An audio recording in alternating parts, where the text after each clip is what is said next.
বন্ধুরা, আজকে আমাদের বাড়ির পাশে এক বিশাল বৃহদাকার চন্দ্রবোড়া সাপ দেখা গেছে, যাকে রাসেল ভাইপারও বলে। তো তারই কিছু ভিডিও এবং ছবি তোমাদের সাথে শেয়ার করতে আজ চলে আসলাম, এবং তার সাথে কিছু ইনফরমেশনও দেবো যাতে তোমাদের বুঝতে সুবিধা হয় এবং রাসেল ভাইপারের বিষয়ে জানতে সুবিধা হয়। রাসেল ভাইপার বিষদাঁত পৃথিবীর ষষ্ঠ বৃহৎ দাঁত। বিষদাঁতের দৈর্ঘ্য প্রায় 15 থেকে 16 মিমি পর্যন্ত হয়ে থাকে। গায়ের রং এবং প্যাটার্নের মিল থাকায় অনেকেই বিষহীন বালুবোড়া সাপের সঙ্গে বিষধর রাসেল ভাইপারকে গুলিয়ে ফেলেন। এছাড়া অনেকে ছোট অজগর ভেবেও ভুল করে থাকেন। সাধারণত সব সাপ মানুষকে এড়িয়ে চলার চেষ্টা করে, কিন্তু রাসেল ভাইপারের সাপের স্বভাব ঠিক উল্টো। এরা সচরাচর পালিয়ে যায় না, নিজেদের বিপন্ন মনে করলে আক্রমণ করে বসে। কিন্তু হিংস্রতা আর আক্রমণের দিক থেকে এর অবস্থান প্রথম।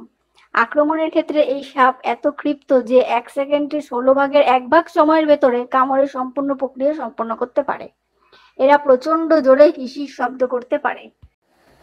রাসেল ভাইপারের বিষে হেমোটক্সিন থাকায় রক্ত সহজে জমাট বাঁধতে দেয় না। এর চিকিৎসায় অ্যান্টিভেনমের সাথে সাথে হেপারিনও দেওয়া হয়ে থাকে। সাপে কামড়ালে আতঙ্কিত না হয়ে শান্ত থাকতে হবে। যে জায়গায় কামড়েছে সেই জায়গায় খুব বেশি নড়াচড়া করা যাবে না।